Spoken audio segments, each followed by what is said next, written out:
ว่าทุกในอริยสัจเป็นทุกข์รูปนามกายใจทุกในขันธ์ห้ายิ่งทุกข์หนึ่งทุกข์สองทุกข์สามทุกข์โอ้ทุกข์สามกอ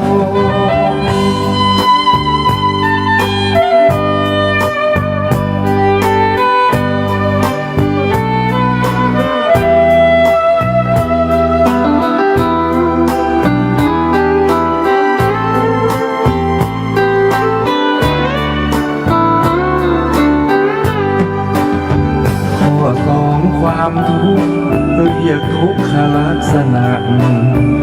ทุกจริงจริงนะหรือทุกขังนั้นแหละนะสภาพไม่คงที่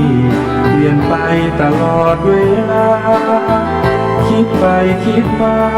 กายารอท่าแต่ทุกข์ข้อสามต่อไปเรียกว่าทุกข์ในอริยสัจเป็นทุกข์รูปนามกายใจทุกข์ในขันธ์ห้ายิ่งทุกข์หนึ่งทุกข์สองทุกข์สามทุกข์โอ้ทุกข์สามกอง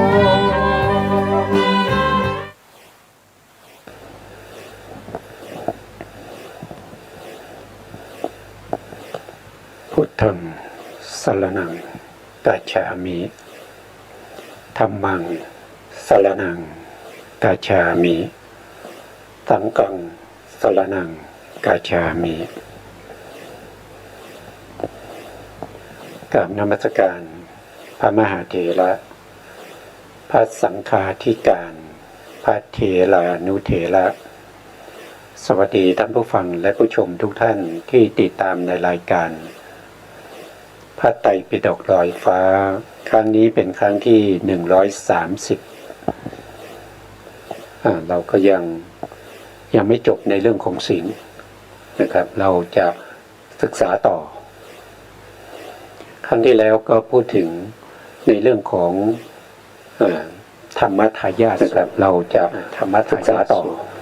ธรรมทายาทสูตรครั้งที่แล้วก็พูดถึงพระสูตรที่ในเรื่องของทรงแสดงแก่ธรรมทายาทนะครับเราในเรื่องของการ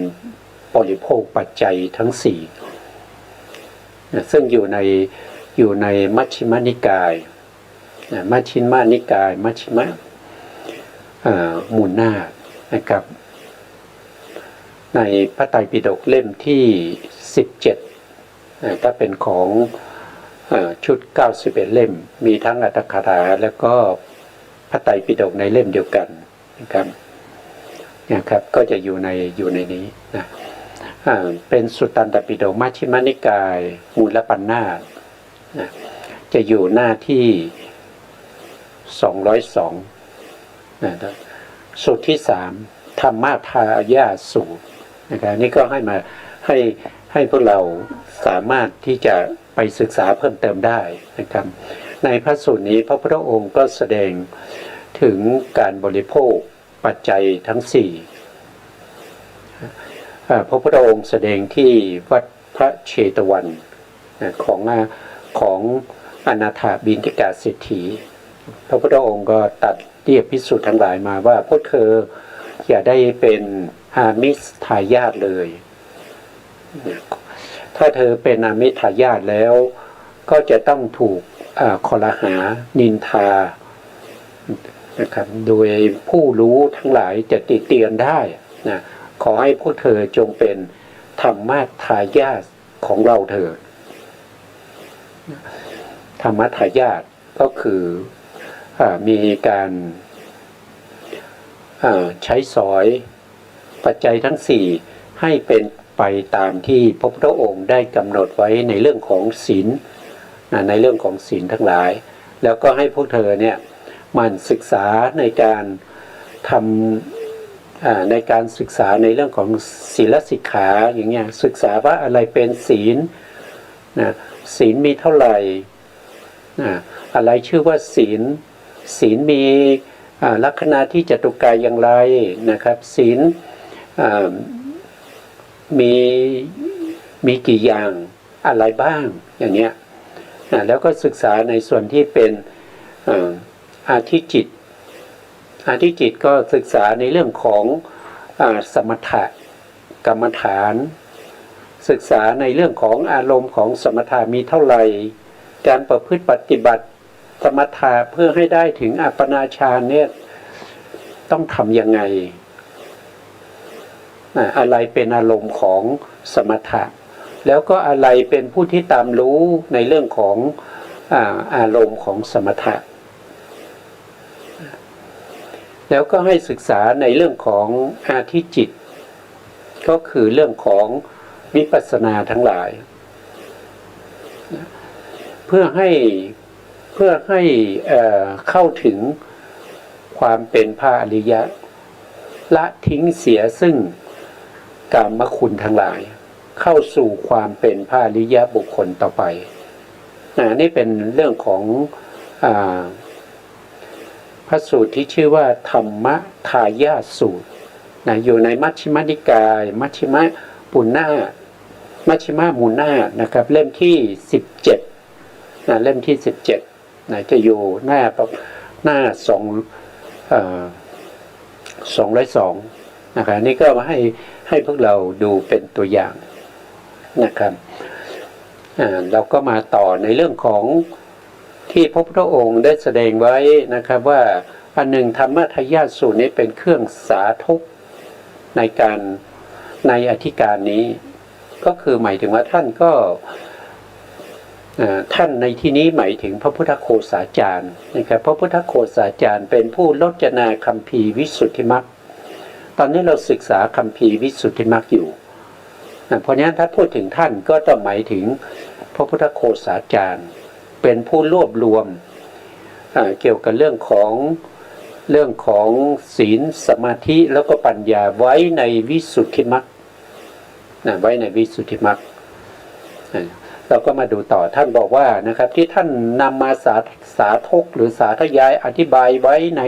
ในวิสุทธิมรรคก็นำมาจากธรรมทายาทสูตรเราก็มาดูนะครับการบริโภคของพระขีณาสพทั้งหลายชื่อว่าสามีบริโภคครั้งที่เราพูดถึงเรื่องของการบริโภคทั้ง4ใช่ไหมครับบริโภคอย่างเป็นหนี้บริโภคอย่างขโมยนะครับอย่างขโมยก็คือภิกษุผู้ทุศีลนะครับบริโภคปัจจัยทั้ง4ของผู้มีศรัทธาที่เขานำมาถวายถึงแม้จะบริโภคในท่ามกลางสงฆ์ก็ตามก็ถือว่าท่านไม่มีศีลท่านก็เป็นขโมยขโมยบริโภคคือลักไปนะครับบริโภคอันที่สองก็คือที่เรียกว่าเป็นบริโภคด้วยนะครับดูข้างบนนี่อันที่สองท่านก็เรียกว่าบริโภคโดยอาณาปาลิบริโภคก็คือบริโภคแบบความเป็นหนี้นะครับความเป็นหนี้ก็คือหมายถึงว่าเป็นพระภิกษุนะครับผู้มีศีลเป็นผู้มีศีลแล้วก็เวลาบริโภคไม่ได้พิจารณานะครับไม่ได้พิจารณาตอนรับแล้วก็ตอนบริโภคนะครับก็ถือว่าเป็นหนี้เขานะต้องมีการพิจารณาต้องมีการใส่ใจในปัจจัยทั้งหลายนะต่อมาก็จะเป็นทายาทบริโภคทายาทบริโภคก็คือได้แก่พระขีณาสพนี้ก็ได้แก่โสดาบันขีณาสพทั้ง7ท่านบอกอย่างนั้นก็คือได้แก่พระสกทาพระโสดาบันพระโสดาปฏิมรรคพระโสดาปฏิผลพระสกทาคามีมรรคสกทาคามีผลอนาคามีมรรคอนาคามีผลแล้วก็อรหันตมรรคทั้ง7ท่านนี้เรียกว่าเป็นพระเสขบุคคลการบริโภคของพระเสขบุคคลเนี่ยก็บริโภคแบบทายาทก็คือ เป็นทายาทโดยธรรมของพระสัมมาสัมพุทธเจ้าเป็นทายาทโดยธรรมของพระสัมมาสัมพุทธเจ้าก็คือเป็นพระอริยบุคคลขึ้นไปส่วนพระอรหันตผลอรหันตผลเนี่ยก็บริโภคแบบสามีบริโภคก็คือบริโภคแบบที่เป็นเจ้าของท่านบอกว่าพระขีณาสพนะครับพระขีณาสพพระขีณาสพก็คือเนี่ยพระขีณาสพก็คือได้แก่พระอรหันต์นั่นเองก็คืออรหันตผลนะครับบริโภคแบบสามีบริโภคจริงอยู่พระขีณาสพเหล่านั้นชื่อว่าบริโภคเป็นนายก็คือเป็นเจ้าของนั่นเองเพราะล่วงพ้นความเป็นทาสของตัณหาที่ท่านได้เป็นเจ้าของหรือเป็นสามีบริโภคเนี่ยก็เพราะว่าท่านละตัณหาได้การที่ละตัณหาได้ตัณหานี่มีระดับของตัณหาก็จะมีตัณหาประเภทที่เป็นอย่างหยาบนำไปสู่อบายก็มีนะตัณหาประเภทที่เป็นอย่างหยาบไม่นำไปสู่อบายก็มีนะตัณหาที่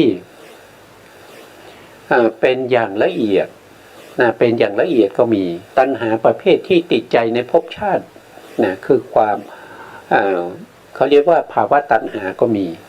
แต่ถ้าเป็นพระขีณาสพเนี่ยก็คือหมายถึงว่าท่านหมดแล้วซึ่งตัณหานั่นแสดงว่าท่านเป็นพระอรหันต์พระอรหันต์ก็คืออรหันตผลแล้วก็เป็นเจ้าของเป็นเจ้าของผู้ท่านไม่ได้บริโภคโดยความเป็นทาสของตัณหาบางท่านอาจจะสงสัยว่าแล้วทีนี้ผู้ที่เป็นพระอนาคามียังเป็นทาสของตัณหาอยู่หรือก็ตอบว่าใช่นะครับเพราะว่าพระอนาคามีเนี่ยอนาคามีผลเนี่ยท่านยังมีตัณหาอยู่ตัณหาที่เป็นอย่างละเอียดที่เราเรียกว่าภาวะตัณหาเป็นตัณหาที่สามารถนำเกิดได้ยินดีภพชาติในความเ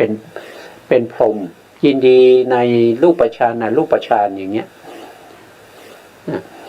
แล้วทำไมอรหันตมรรคก็ยังเป็นพระสิกขาบุคคลอยู่หรือก็ตอบว่าใช่นะครับพระอรหันตมรรคเนี่ยท่านกำลังประหารกิเลสท่านยังทำกิจไม่เสร็จนะท่านยังทำกิจไม่เสร็จท่านยังทำกิจอยู่กิจของท่านก็คือขณะที่มรรคจิตที่เป็นอรหันตมรรคจิตเกิดขึ้นอรหันตมรรคจิตที่เกิดขึ้นนั้นก็ยังทำกิจอยู่กำลังปหานานุสัยที่เป็นภาวะราคานุสัยอยู่อวิชชานุสัยอยู่ก็กำลังมานานุสัยอีกตัวหนึ่งก็กำลังทำงานอยู่นะครับก็ยังไม่ถือว่าท่านยังเป็นขนาดนั้นกำลังประหารอยู่ยังไม่ได้สำเร็จนะครับก็เลยเรียกว่าเป็นพระสิกขาบุคคลนะการบริโภคเหล่านี้สามีบริโภคทายาทบริโภคย่อมสมควรแก่พระอริยะสมควรแก่พระอริยะในปุถุชน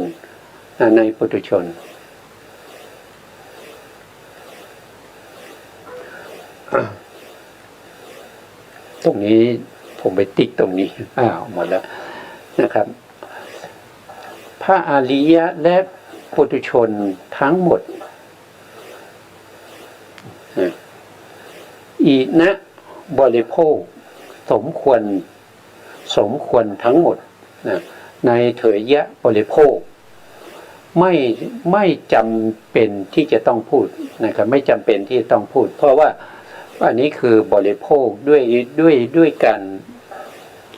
ด้วยการเป็นอะไรเป็นขโมยนะครับก็หมายถึงผู้ที่ไม่มีศีลนะครับอันหนึ่งการบริโภคที่ได้พิจารณาแล้วของภิกษุผู้มีศีลนั้นการบริโภคนั้นจัดว่าเป็นการบริโภคที่ไม่เป็นหนี้ ก็คือภิกษุที่มีศีลนะครับมีศีลแล้วก็เวลาไปรับปัจจัยสี่ก็มีการพิจารณาเวลาที่จะใช้สอยปัจจัยสี่หรือบริโภคปัจจัยสี่ก็มีการพิจารณาอย่างนี้ก็ถือว่า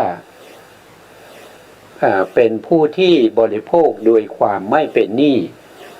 ไม่เป็นหนี้เพราะเป็นค่าศึกแก่การบริโภคที่เป็นหนี้นะครับ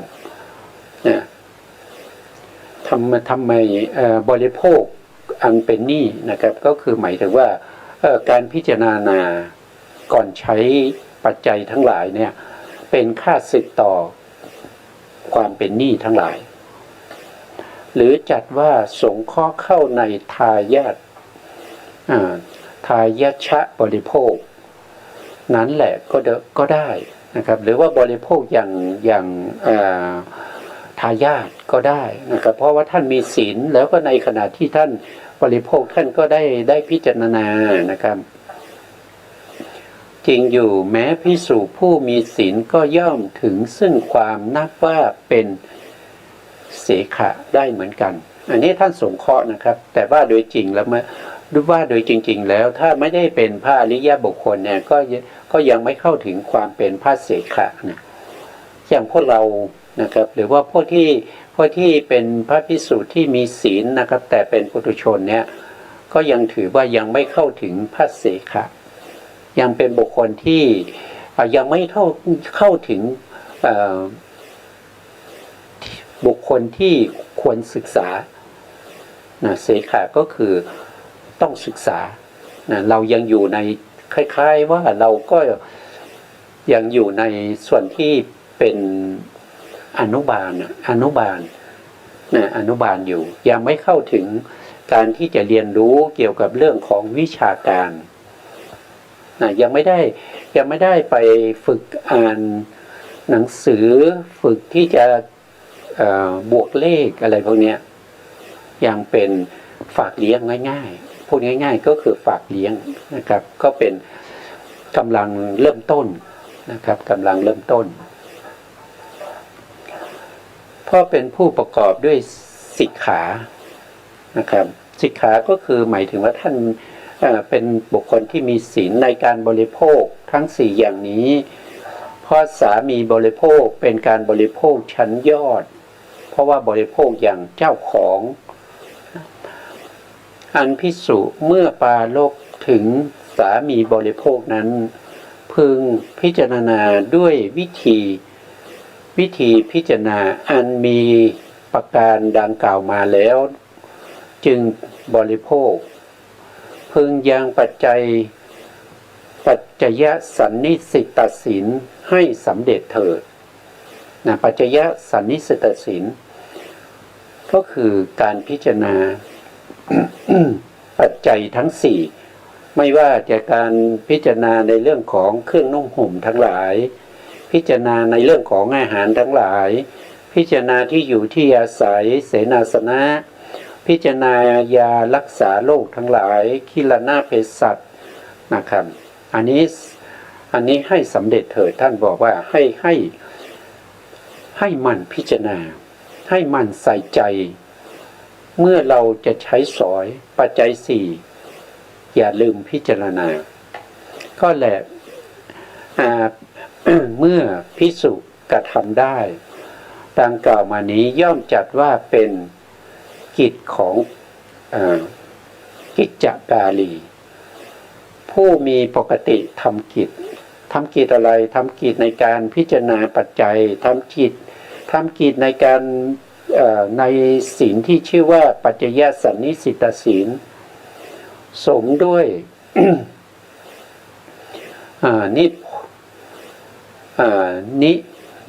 นิพนธ์อันบัณฑิตได้ประพันธ์ไว้นะครับอันนี้บัณฑิตทั้งก็ได้เขียนไว้ว่านะครับสาวกผู้มีปัญญาอันประเสริฐได้สดับพระธรรมอันพระสุคตเจ้าทรงแสดงแล้วพึงพิจารณาก่อนจึงเสร็จบิณฑบาตวิหารที่นอนที่นั่ง และน้ำสำหรับชักล้างธุลีจับผ้าสังคติ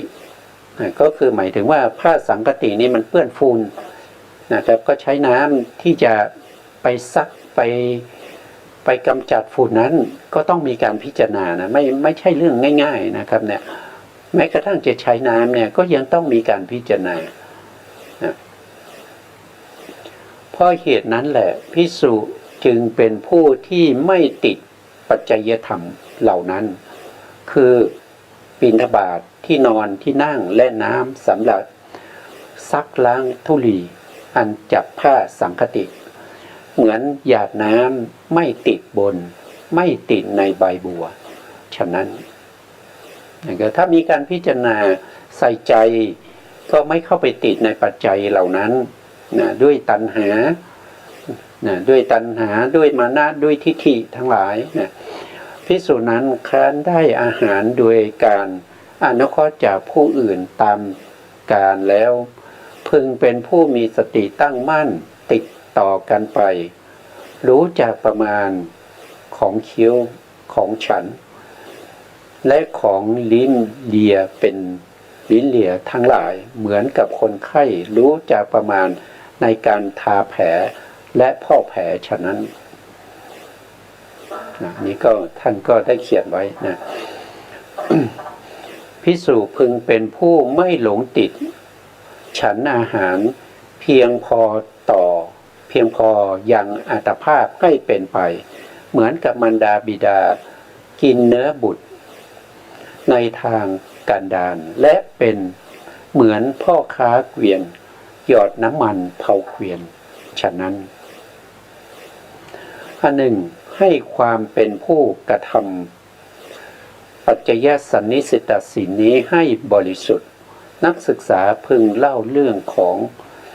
สามเณรสังฆลักขิตะผู้เป็นหลานตรงนี้เนี่ย สังฆลักขิตะเนี่ยท่านเป็นลุงกับหลานนะครับก็ชื่อเหมือนกันนะประกอบด้วยจริงอยู่สามเณรนั้นพิจารณาโดยชอบแล้วจึงบริโภคสมดังคำประพันธ์ของสามเณรนั้นกล่าวไว้ว่าอันนี้สามเณรท่านได้กล่าวไว้นะครับพระอุปัชฌายะได้สอนข้าพเจ้าซึ่งกำลังฉันเข้าสาลีอันเย็นสนิทว่าพ่อสามเณรเจ้าจงอย่าเป็นคนไม่สำรวมเผาลิ้นของตัวเองเสียนะก็คือว่าอย่าให้เป็นไปในความอร่อยนะครับให้พิจารณาให้สำรวมให้สำรวมอย่าท่านบอกว่าอย่าเป็นคนไม่สำรวมก็คือให้สำรวมเองข้าพเจ้าฟังคำสอนของพระอุปัชฌายะแล้วก็ได้ความสังเวชในขณะนั้นนั่งอยู่ในอาสนะเดียวได้บรรลุเป็นพระอรหันต์แล้วเมื่อท่านฟังคำพระอุปัชฌาย์สอนท่านก็ได้มีการพิจารณานะครับในการคือพิจารณาทุกคำที่รับประทาน ก็เกิดความสังเวชเห็นว่าร่างกายนี้อยู่ได้ก็เพราะอาหารแต่การที่เรารับประทานอาหารจะเป็นไปด้วยโลภะโทสะโมหะก็จะทำให้เรานี้ต้องทุกข์ยากไปอีกนานนะครับก็ต้องมีการสังวรสำรวมพิจารณาในการรับประทานอาหารเมื่อพิจารณาอย่างนี้เกิดความสังเวชในขณะนั้นก็ได้บรรลุเป็นพระอรหันต์เลยอันนี้เขามีบุญนะครับเขามีบุญบารมีมาตั้งนานสะสมบุญบารมีมาแล้วนะอย่างเราไม่มีบุญบารมีเราก็ต้องสะสมบุญบารมีตั้งแต่บัดนี้ต่อไปในอนาคตไม่แน่ว่าในสมัยพระศรีอานเนี่ยเราอาจจะได้เกิดมาเป็นแล้วก็ได้เป็นมนุษย์นะเกิดมาเป็นมนุษย์แล้วเราก็ได้บวชเ เป็นสามเณรในศาสนาของพระศรีอานอาจจะได้บรรลุอาจจะได้บรรลุเป็นพระอรหันต์ก็ได้เหมือนกับลักขิตะสามเณรนี้นะข้าพเจ้านั้นเป็นผู้มีความดำดิเต็มบริบูรณ์เหมือนพระจันทร์ในวันเพ็ญเป็นผู้มีอาสวะทั้งปวงหมดสิ้นไปแล้วปัจจุบันนี้พบไม่มีอีกนะพบไม่มีอีกก็คือไม่ต้องเกิดอีกนะครับไม่ต้องเกิดอีกแล้วนะพบนี้เป็นพบสุดท้ายนะเราจะไม่มีการไปเวียนว่ายตายเกิดอีกแล้วนะเพราะเหตุนั้นกุณบุตรแม้อื่นปรารถนาความสิ้นไปแห่งทุกข์พึงพิจารณาโดยแยบคายแล้วจึงเสพปัจจัยทั้งหลายเถิดอันนี้เป็นสามเณรสามเณรท่านได้ประพันธ์ไว้หรือว่าได้กล่าวไว้นั่นเองนะครับศีลสี่อย่างโดยแยกเป็นปาติโมกข์สังวรเป็นต้นก็จบแล้วท่านบอกว่ายุติด้วยประกาศชนี้นะปาติโมกข์สังวรคือในศีลสี่ในหมวดสุดท้ายเนี่ยศีลสี่เขาเรียกว่าจตุปาริสุทธิศีลจตุปาริสุทธิศีลก็คือมีอยู่สี่อย่างนะครับที่ท่านยกมาตรงนี้ก็คือเป็นตัวอย่างก็จะมีปาติโมกข์สังวรศีลปาติโมกข์สังวรศีลนี้ก็คือเป็นไป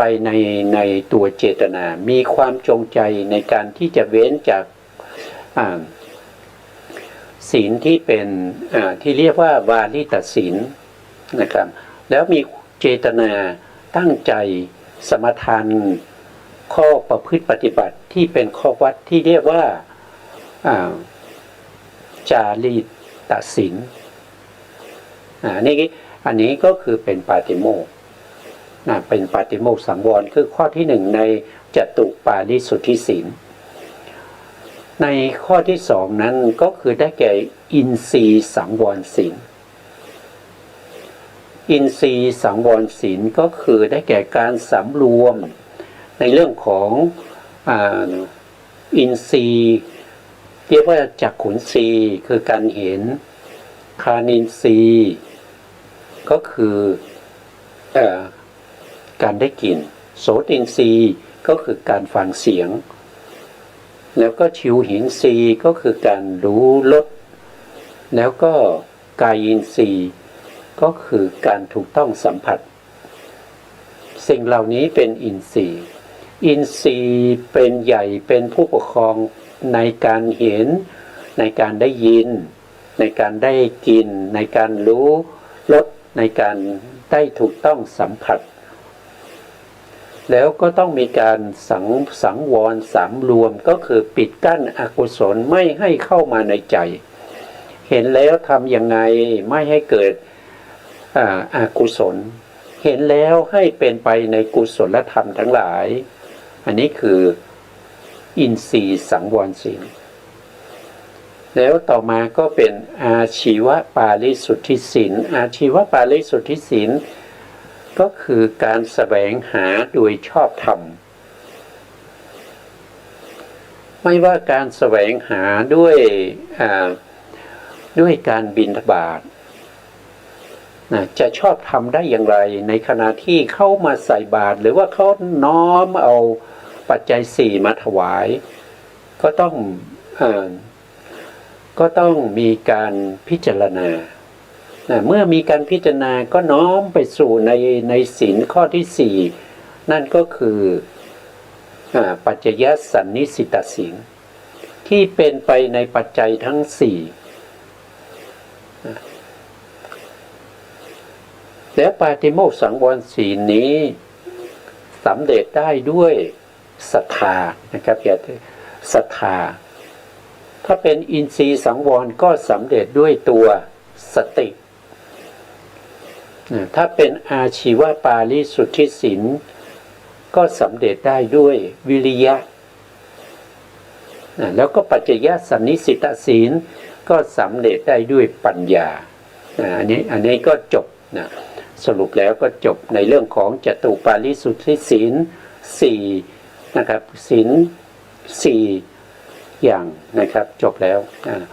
ต่อไปก็จะอธิบายในเรื่องของศีลห้าอย่างในหมวดที่หนึ่ง ศีลห้าอย่างในหมวดที่หนึ่งนะครับท่านก็บอกว่าปัญจกาที่หนึ่ง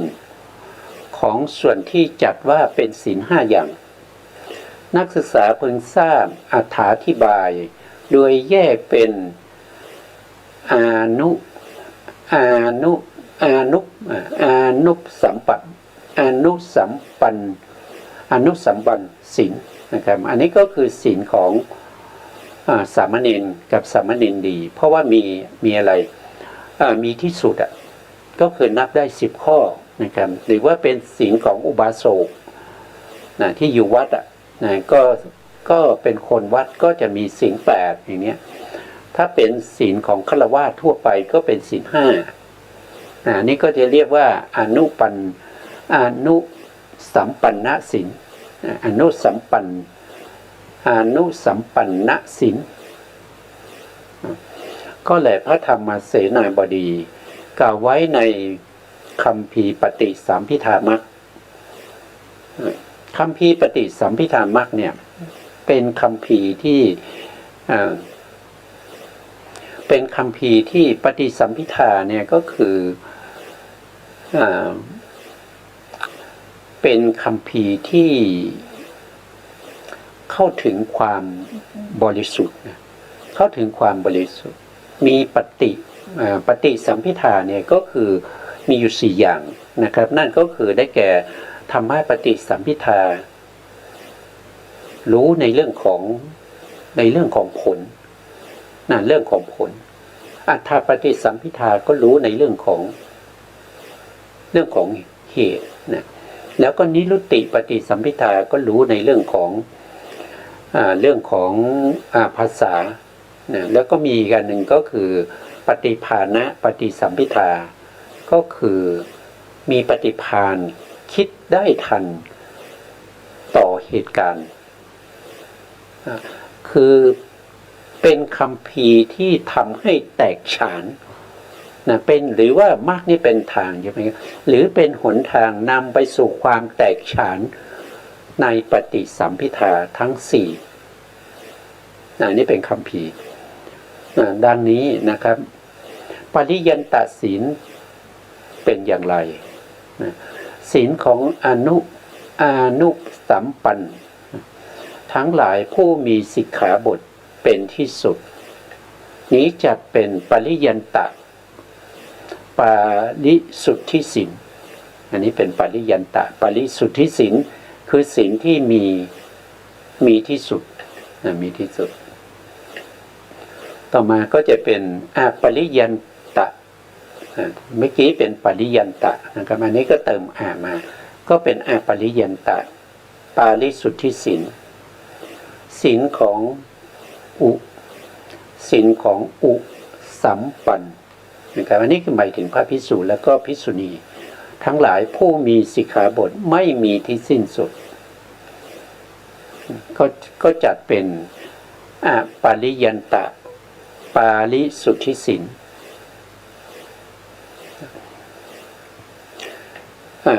ปาริสุทธิเนี่ยก็แปล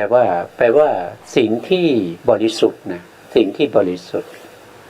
ศีลที่ไม่มีปริยันตะศีลที่ไม่มีที่สุดแล้วก็บริสุทธิ์คือมีมากมายพูดง่ายๆว่ามีมากนะครับศีลของพระภิกษุนี่มีมากมีหลายโกฏนะครับมีหลายโกฏไม่ใช่เฉพาะในปาติโมกข์227ไม่ใช่เท่านั้นนะครับท่านอธิบายว่ามันมีมากมายเป็นหลายสิบโกฏเป็นร้อยโกฏนะครับมากมายเหลือเกินอันนี้ก็คือไม่มีที่สุดนะไม่มีที่สุดคือไม่ได้กำหนดว่าเป็น227ข้อนะครับมีมากกว่านั้นอีกแล้วก็ศีลเหล่านั้นของพระภิกษุเนี่ยเป็นปาริสุทธิศีลด้วยก็คือมีความบริสุทธิ์ด้วยต่อไปก็คือปาริปุณณะปาริสุทธิศีลเป็นอย่างไรศีลของกัลยาณปุถุชนทั้งหลายผู้ประกอบด้วยกุศลธรรมผู้กระทำให้บริสุทธิ์ในธรรมอัน จดแดนแห่งพระเสขะพระเสขะก็คือที่พูดมานะครับบุคคลเจ็ดนะเสขะบุคคลเจ็ดก็คือโสดาปฏิมรรคโสดาปฏิผลสกทาคามีมรรคสกทาคามีผลอนาคามีมรรคอนาคามีผลแล้วก็อรหันตมรรคเว้นอรหันตผลเป็นผู้ไม่อาลัยในร่างกายและชีวิตเป็นผู้มีชีวิตอันสละแล้วนี้จัดว่าเป็นปาลิปุณณปาลิสุทธิศีลอันนี้ของศีลของกัลยาณปุถุชนนะกัลยาณปุถุชนก็คือบุคคลที่ประกอบในกุศลธรรมกุศลธรรมมีอะไรก็คือหนึ่งก็คือทานกุศลนะสองก็คือศีลกุศลสามก็คือสมถะนะสมาธินะเป็นจิตตะนะเป็นจิตตกุศลนะแล้วก็วิปัสสนากุศลสมาธิกุศลวิปัสสนากุศลอย่างนี้อันนี้คือกุศลธรรมของปุถุชนนะแต่ถ้าเป็นของพระภิกษุปุถุชนก็เริ่มตั้งแต่ศีลนะก็จะไม่มีฐานกุศลนะครับก็เริ่มที่ศีลกุศลสมาธิกุศลแล้วก็วิปัสสนากุศลตลอดไปจนถึงมรรคกุศลนะมรรคนี้เป็นกุศลนะครับมรรคกุศลด้วยอันนี้ก็เป็นผู้ประกอบในกุศลธรรมนะกุศลธรรมทั้งหลายนะเป็นบุคคลที่หักเสียซึ่งอกุศลธรรมอกุศลธรรมก็จะมีโลภะใช่ไหมครับอกุศลเป็นโลภะมีโลภะเป็นมูลนะอกุศลมีโทสะเป็นมูลอกุศลมีโมหะเป็นมูลนะอกุศลธรรมทั้งหลายก็ถูกหักด้วยกุศลธรรมตั้งแต่ทานนะครับตั้งแต่ทานขณะที่เราทำทานเนี่ยก็เป็นกุศลธรรมกุศลธรรมในขณะที่เราทำทานเรารักษาศีลอันนี้เรียกว่าเป็นเขาเรียกว่าเป็นตัดทางฆปหารตัดทางฆปหารก็คือกำจัดอกุศลได้เป็นครั้งๆในขณะที่เราให้ทานเรามีจิตใจที่เรามีจิตใจเป็นเมตตาเป็นกรุณาเรามีการแบ่งปันสิ่งของให้แก่ผู้อื่นในขณะนั้นก็เป็นตัดทางฆปหารตัดทางฆปหารนี้เกิดขึ้นจากการให้ทาน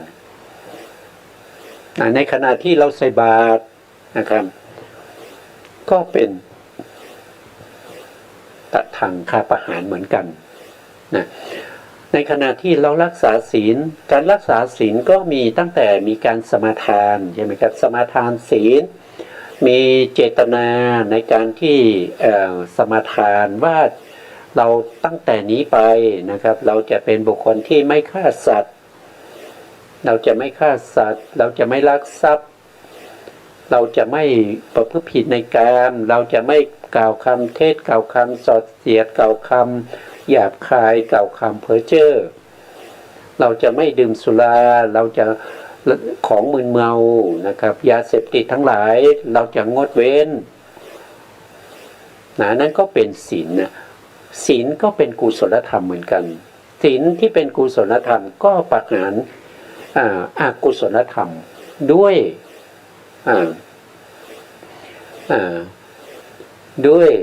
ตัดทางฆปหารคือประหารในขณะที่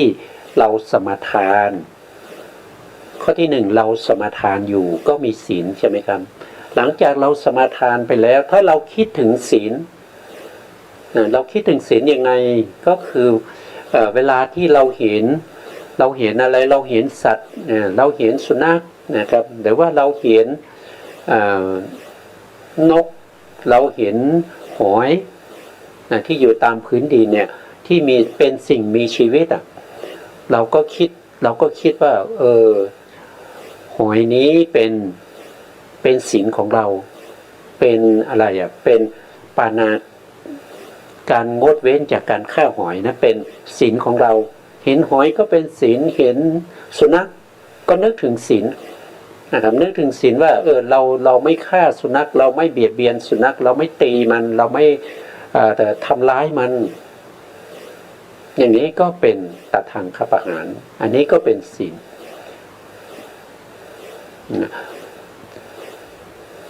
อันนั้นคือเราคิดเราคิดถึงเป็นศีลเราเห็นปุ๊บเราก็ว่าโอ้เป็นศีลเราเห็นทรัพย์สินของคนอื่นวางไว้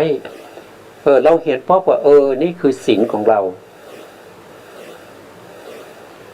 นี่คือศีลของเราเราเห็นผู้หญิงสวยๆเราก็รู้ด้วยว่านี่เขามีสามีแล้วนี่มันก็เป็นศีลของเราเราก็นึกถึงศีลนี่เป็นศีลของเราเห็นผู้หญิงนะครับเขามีคู่ครองแล้วก็เป็นศีลของเราอย่างนี้คือการนึกในขณะที่เรานึกถึงเนี่ยศีลก็จะเกิดเพราะศีลนี่เกิดที่ใจนะศีลไม่ได้เกิดในขณะที่เรานั่งเฉยๆนะครับเรานั่งเฉยๆปล่อยจิตไปเรื่อยๆไม่คิดถึงอะไรนั่งอยู่เฉยๆดูดบุหรี่อยู่หรือว่านั่งมือลอยอยู่อย่างนี้ไม่มีศีลนะครับถึงแม้เรายังไม่ได้ลงมือฆ่าสัตว์เราไม่ได้ลงมือฆ่าสัตว์ก็ไม่ถือว่ามีศีลนะศีลจะเกิดขึ้นได้หนึ่งคือเราสมาทานสองคือเราลึกถึงเราเห็นก็เป็นศีลได้เราได้ยินก็เป็นศีลได้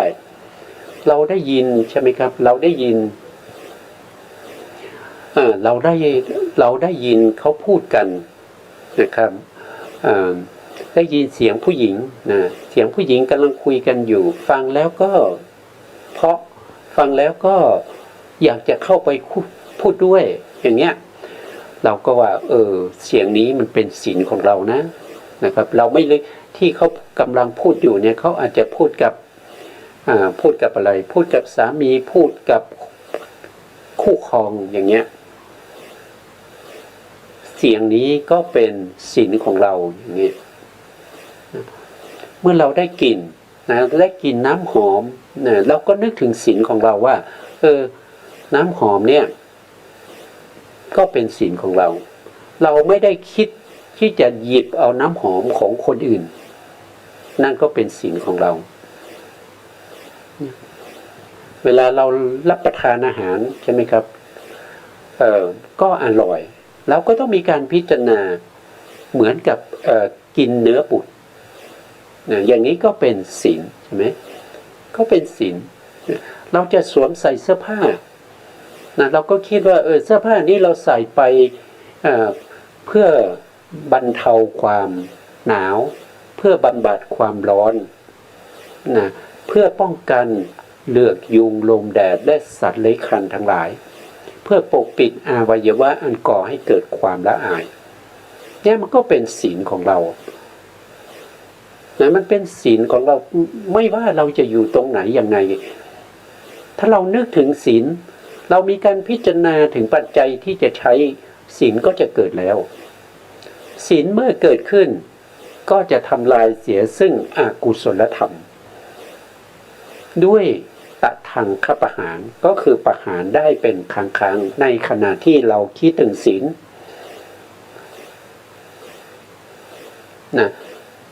หนึ่งคือสมาทานรับปากว่าจะ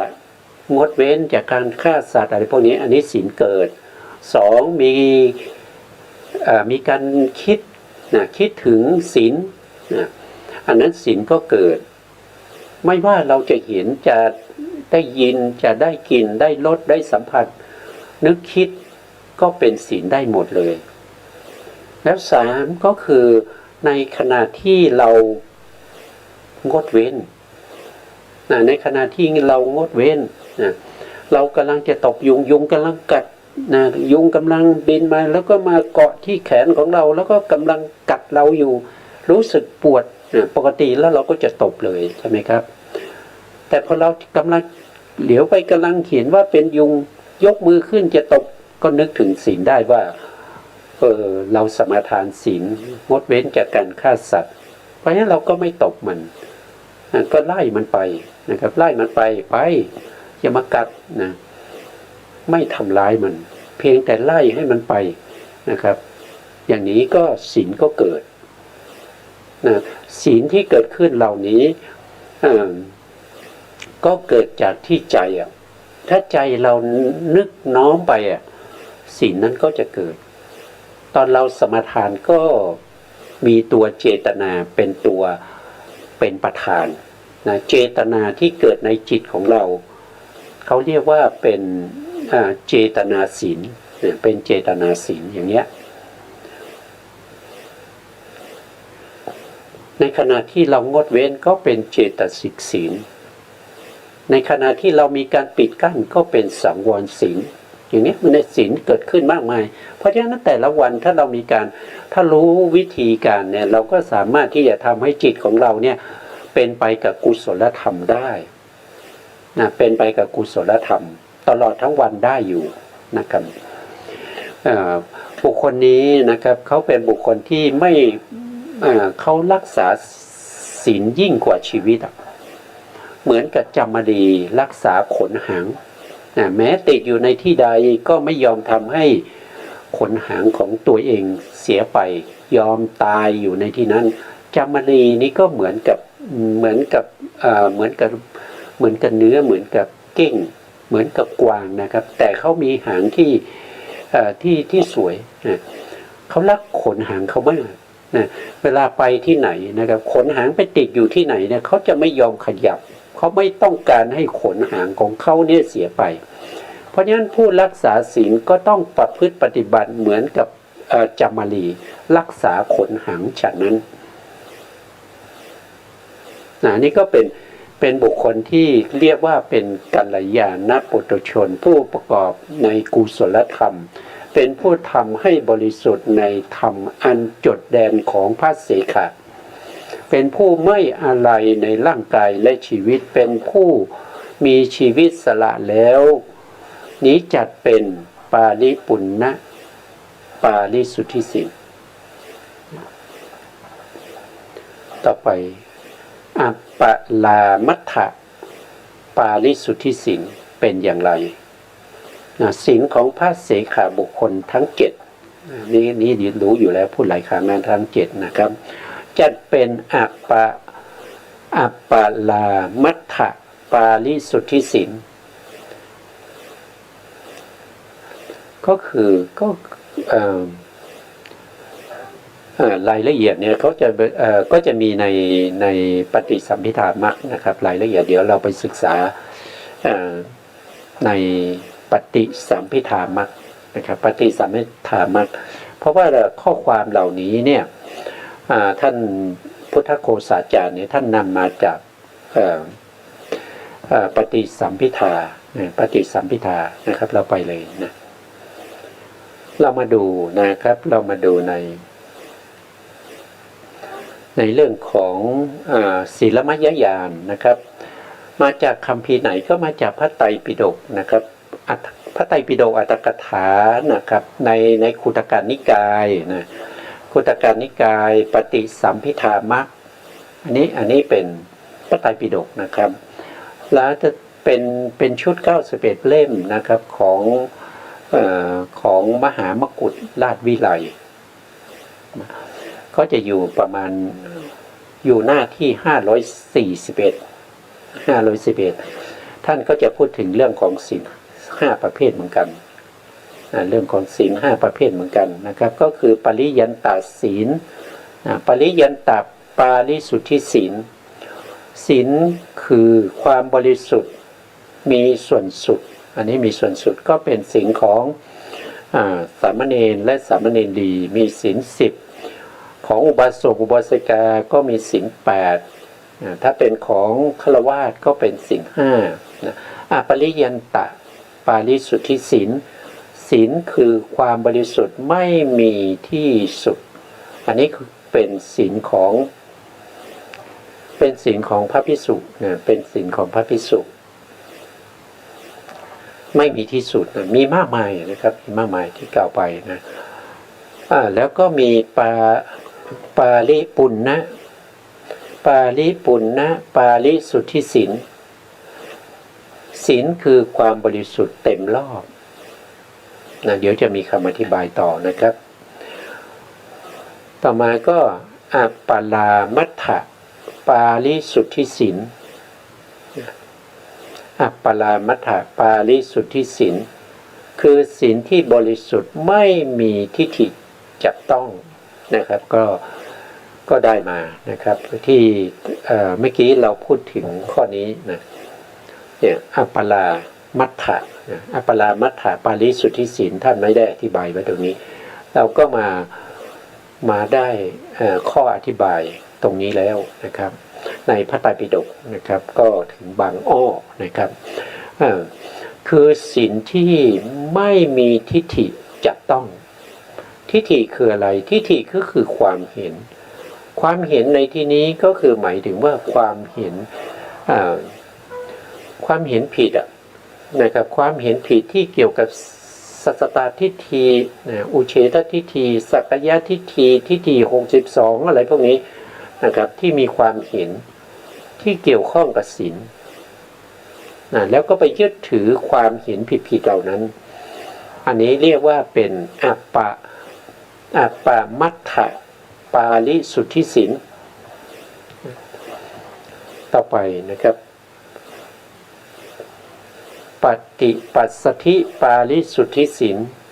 คือศีลความบริสุทธิ์โดยลับงับอันนี้คือศีลของปฏิปัสสธินี่คือความสงบนะเป็นความสงบอันนี้น่าจะเป็นศีลของพระอรหันต์ของพระอรหันต์นะครับเป็นศีลของพระอรหันต์เพราะสงบแล้วนะเป็นผู้ที่มีศีลบริสุทธิ์แต่จริงๆถ้าเราพูดถึงว่าศีลบริสุทธิ์เนี่ยก็มีตั้งแต่โสดาบันขึ้นไปนะมีตั้งแต่โสดาบันขึ้นไปแล้วนะว่าถึงว่าโดยเขาเรียกว่าเป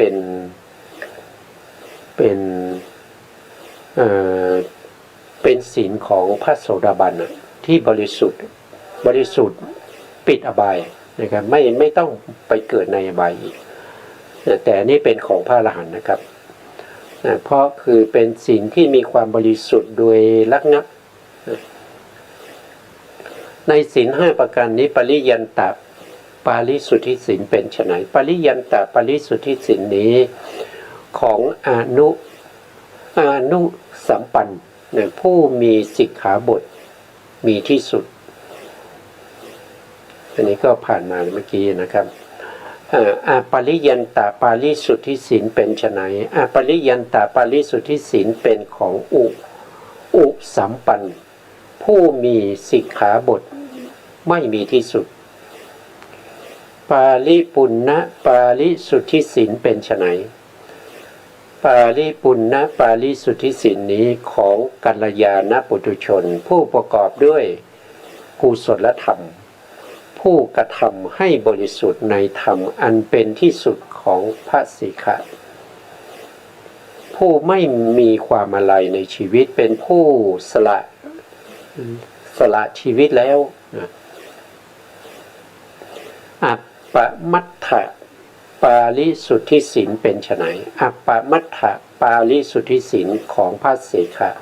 บุคคล7จำพวกอันนี้ก็ท่านได้อธิบายในผู้ที่อธิบายในคัมภีร์นี้ได้แก่พระสารีบุตรนะพระสารีบุตรเป็นผู้ที่ได้รับเอกทัคคะว่าเป็นบุคคลที่มีปัญญามากกว่าภิกษุทั้งหลายของเราก็คือพระพุทธองค์ให้ตำแหน่งเอกทัคคะแก่พระสารีบุตรว่าเป็นผู้มีปัญญาเลิศกว่าภิกษุทั้งหลายในสาวกของเราเนี่ยจะมีพระสารีบุตรเท่านั้นที่จะมีปัญญาเป็นเลิศปฏิปัสสธิปาริสุทธิศีลเป็นไฉนปฏิปัสสธิปาริสุทธิศีลของพระขีณาสพสาวกของพระตถาคตของพระปัจเจกพุทธะ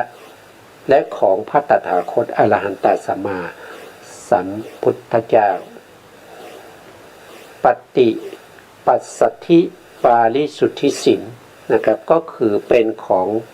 พระ ขีณาสกขีณาสกนี้ได้แก่อรหันตผลนะหรือเรียกว่าเป็นพระอรหันต์อรหันตผลสาวกของพระพุทธเจ้าคนที่หนึ่งนะครับคนที่สองก็คือได้แก่พระปัจเจกพุทธะพระปัจเจกพุทธะเป็นบุคคลที่ตรัสรู้พระธรรมทั้งหลายได้ด้วยตัวเองไม่ต้องมีพระพุทธเจ้ามาสอนท่านสามารถที่จะตรัสรู้อริยสัจสี่ได้ด้วยตัวเองในเยยธรรมเนี่ยท่านสามารถตรัสรู้ได้สี่นะครับส่วนข้อที่ห้าท่านตรัสรู้ไม่ได้ข้อที่ห้าคืออะไรก็คือเรื่องของบัญญัติเรื่องของบัญญัติไม่ว่าจะเป็นอัฏฐบัญญัติสัทธาบัญญัติบุคลบัญญัติขันธบัญญัติอายตนะบัญญัติธาตุบัญญัติอินทรีย์บัญญัติพวกนี้ท่านไม่สามารถตรัสรู้ได้ทำไมท่านตรัสรู้ไม่ได้ก็เพราะว่าท่านสร้างบารมีมาน้อยนะครับสร้างบารมีมา2 อาสงไขยกับแสนกับ2 อาสงไขยกับแสนกับซึ่งน้อยกว่าพระสัมมาสัมพุทธเจ้าหรือพระตถาคตสัมมาสัมพุทธเจ้าพระสัมมาสัมพุทธเจ้าเนี่ยนะท่านสร้างบารมียังน้อยเนี่ย4 อาสงไขยแสนมหากัปพระปัจเจกนี้สร้างแค่ครึ่งเดียวนะก็คือ2 อาสงไขยแต่พระสัมมาสัมพุทธเจ้าเนี่ยยังน้อยนะยังน้อยต้อง4 อาสงไขยแสนกัปเพราะพระสัมมาสัมพุทธเจ้ามีอยู่3 ประเภทนะครับอย่างเช่นพระพุทธเจ้าของเราเนี่ยโคตมะเนี่ยนะครับโคตมะสัมมาสัมพุทธเจ้าเนี่ยท่านเป็นพระพุทธเจ้าประเภทที่เป็นปัญญาธิกะสัมมาสัมพุทธเจ้าเพราะฉะนั้นท่านจะสร้างบารมีน้อยกว่าพระพุทธเจ้าอีก2 ประเภทท่านใช้เวลาในการสร้างบารมีอยู่4 อาสงไขยแสนมหากัปอันนี้คือสร้างบารมีน้อยที่สุดเป็นประเภทที่เป็นปัญญาธิกะแล้วก็ถ้าเป็นพระพุทธเจ้าประเภทที่เป็นสัทธาธิกะสัทธาธิกะนี้ต้องใช้การสร้างบารมีระยะเวลาในการสร้างบารมีถึง8 อาสงไขยแสนมหากัปก็คือมากกว่าปัญญาธิกะไปอีก1 เท่าตัวเช่นพระพุทธเจ้ากัสสปะสัมมาสัมพุทธเจ้าก็คือพระพุทธเจ้าที่ก่อนหน้านะครับที่ได้ปรินิพพานไปก่อนเข้าสู่พระนิพพานไปก่อนพระพุทธเจ้าโคตมะจะอุบัตินะแล้วก็มีพระพุทธเจ้าอีกประเภทหนึ่งก็เป็นพระพุทธเจ้าประเภทที่เราเรียกว่าเป็นวิริยาธิกะวิริยาธิกะใช้ระยะเวลาในการบำเพ็ญบารมีถึง16 อาสงไขยแสนมหากัปคือมากกว่าสัทธาธิกะไป1 เท่าตัวอย่างพระพุทธเจ้าที่จะมาอุบัติในโอกาสข้างหน้านะครับพระศรีอริยเมตไตรเนี่ยท่านเป็นประเภทที่เป็นวิริยาธิกะสัมมาสัมพุทธเจ้าใช้เวลาถึง16 อาสงไขยแสนมหากัปนะครับไม่ใช่น้อยๆมากมายนะครับวันนี้เวลาเราหมดนะครับเราก็จะคืนเวลาให้ทางสถานี